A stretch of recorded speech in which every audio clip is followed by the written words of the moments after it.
Hello everyone, मेरा नाम प्रेम गिरी है और आज हम लेजिस्लेटिव पावर के बारे में पढ़ेंगे। विधायी शक्तियाँ राष्ट्रपति की क्या क्या होती हैं, legislative power of the president के बारे में। इससे पहले क्लासेज में हम लोग एग्जीक्यूटिव पावर की चर्चा किए थे। तो लेजिस्लेटिव पावर को समझने से पहले हम लोग सेशंस के बारे में जान लेते हैं कि सेशंस क्या होते हैं, कितने सेशंस होते हैं। अगर ये सेशंस हम लोग समझ गए तो बाकी की जो लाइनें लिखी हैं उसको बहुत आसानी से समझ पाएंगे हम लोग। तो सेशंस को समझते हैं। तो जो सेशन होता है वो 3 प्रकार के होते हैं: budget session, monsoon session, winter session. तो इसको हम एक ट्रिक के माध्यम से याद कर सकते हैं। BMW गाड़ी तो सबको ही पसंद होगी, BMW। तो BMW से समझेंगे, ये एक ट्रिक के माध्यम से याद रख सकते हैं हम कि कौन कौन से सेशन हो सकते हैं। B मतलब बजट सत्र, M मतलब मानसून सत्र और W मतलब विंटर सेशन यानी विंटर सत्र यानी शीतकालीन सत्र। तो हम इसको देखेंगे कि इनका समय कब से कब तक रहता है। तो बजट सत्र जो है इसका समय फरवरी से मई के बीच में रहता है, और मानसून सत्र यानी इनका जो समय है वो जुलाई अगस्त के मध्य रहता है, और विंटर सेशन जो होता है उनका जो टाइम होता है वो नवंबर से दिसंबर के अंतर्गत माना जाता है। तो यहाँ पे बजट देख लेते हैं। जो बजट शब्द है ये 112 अनुच्छेद 112 में मेंशन किया गया है। इसको समझाया गया कि बजट क्या होता है।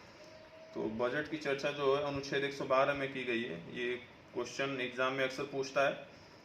तो ये तो थे हमारे सेशन जो कि पार्लियामेंट में चलते हैं। आगे हम समझेंगे और भी चीज़ें लेजिस्लेटिव पावर यानी विधायी शक्तियाँ के बारे में। तो बैठक बुला सकता है यानी संसद की बैठक बुला सकता है, यानी सत्र आहूत करना जिसको बोलते हैं वो राष्ट्रपति कर सकता है। बैठक को कुछ समय के लिए स्थगित कर सकता है यानी एडजॉर्न कर सकता है राष्ट्रपति। एडजॉर्न मतलब कुछ समय के लिए, कुछ सप्ताह के लिए, कुछ घंटे के लिए जो बैठक होती है सत्र, उसको वह कुछ घंटे या सप्ताह के लिए स्थगित कर सकता है यानी पोस्टपोन कर सकता है, एडजॉर्न कर सकता है। आगे देखेंगे संसद के सत्र का विघटन कर सकता है, डिसोल्यूशन। जो डिसोल्यूशन किया जाता है संसद के सत्र का वो राष्ट्रपति के द्वारा किया जाता है, प्रेसिडेंट के द्वारा। तो जो विघटन शब्द है, जो संसद का सत्र का विघटन है, ये केवल लोकसभा का होता है, क्योंकि लोकसभा एक अस्थायी सदन माना जाता है, टेम्पररी हाउस कहा जाता है। रूलिंग पार्टी जब अपनी मेजोरिटी खो देता है तब राष्ट्रपति लोकसभा का विघटन करता है। वह खुद की मर्जी से नहीं बल्कि प्रधानमंत्री की सलाह अनुसार लोकसभा का विघटन करता है राष्ट्रपति। आगे देख लेते हैं, वो संसद में संयुक्त अधिवेशन आह्वान करता है यानी बुलाता है। संयुक्त अधिवेशन, ज्वाइंट सेशन को बुलाने का कार्य कौन करता है? तो प्रेसिडेंट करता है, जिसकी अध्यक्षता लोकसभा अध्यक्ष करता है। ये क्वेश्चन बहुत बार पूछा गया है कि जो ज्वाइंट सेशन होता है उसकी अध्यक्षता कौन करता है? तो लोकसभा का अध्यक्ष जो होता है वो ज्वाइंट सेशन की अध्यक्षता करता है, और लोकसभा को जो बुलाने का काम होता है वो प्रेसिडेंट के द्वारा किया जाता है। आगे देखेंगे, वह राज्यसभा में 12 सदस्यों को मनोनीत करता है। मनोनीत मीन्स की नॉमिनेटेड। जो 12 सदस्य होते हैं वो नॉमिनेट किए जाते हैं राज्यसभा में प्रेसिडेंट के द्वारा। तो यह जो 12 सदस्य होते हैं ये कला, विज्ञान, साहित्य और भी ऐसे कई क्षेत्र होते हैं जिनसे रिलेटेड होते हैं ये 12 मेंबर, और इनको जो नॉमिनेट करने का कार्य होता है राज्यसभा में राष्ट्रपति द्वारा किया जाता है। आगे देखेंगे हम,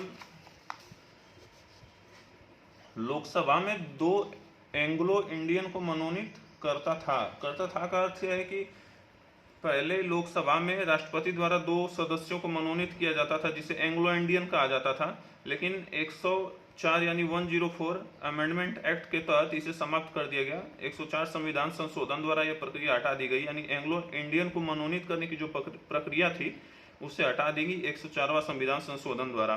यह जो प्रक्रिया थी 1952 से लेकर 2020 तक रही है।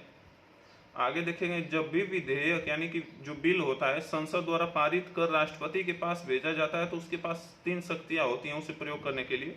कोई भी बिल संसद द्वारा जब पारित किया जाता है तो उसे राष्ट्रपति के पास भेजा जाता है उसकी स्वीकृति यानी साइन वगैरह के लिए। तो उसके पास 3 शक्तियां होती हैं। तो देख लेते हैं कि राष्ट्रपति जो होता है उस बिल पे अपनी स्वीकृति दे देता है यानी अपनी सहमति प्रदान कर देता है, सिग्नेचर वगैरह करता है।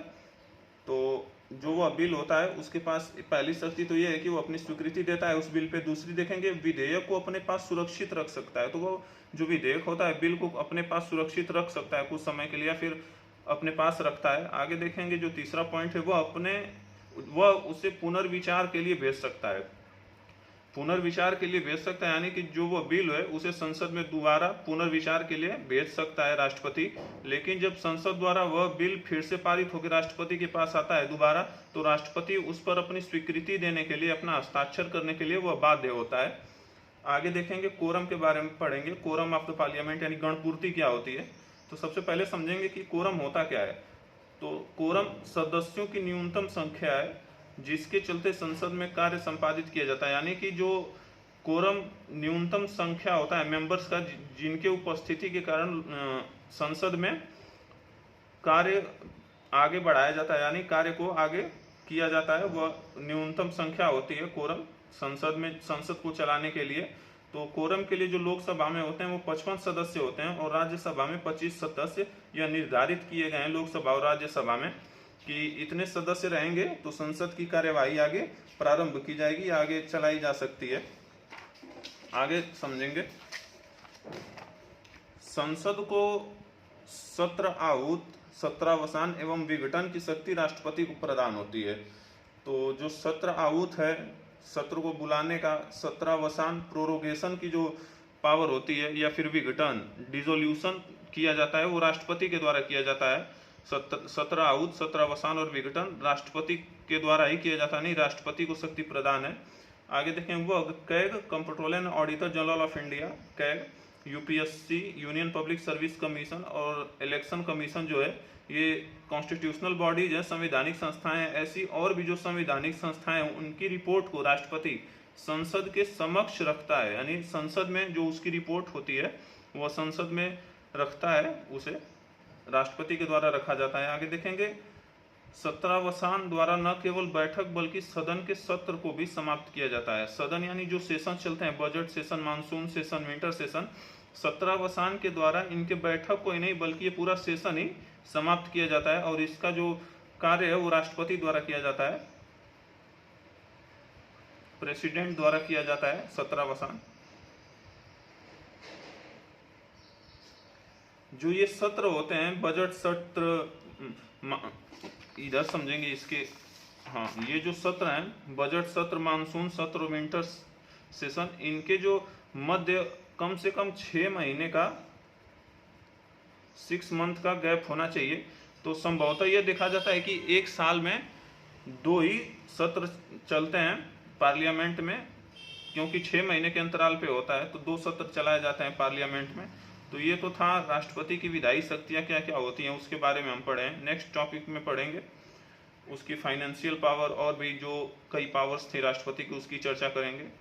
आज के लिए इतना ही। और अगर ये वीडियो आपको पसंद आता हो या फिर आपको इस वीडियो से कोई भी हेल्प मिलती हो आपके एजुकेशन से, या फिर आप जो भी गवर्नमेंट नौकरी की तैयारी कर रहे हैं उससे कोई भी सहायता प्रदान होती हो, तो इस वीडियो को ज़रूर लाइक करें और आगे भी अपने दोस्तों में शेयर करें ताकि उनको भी हेल्प मिल सके।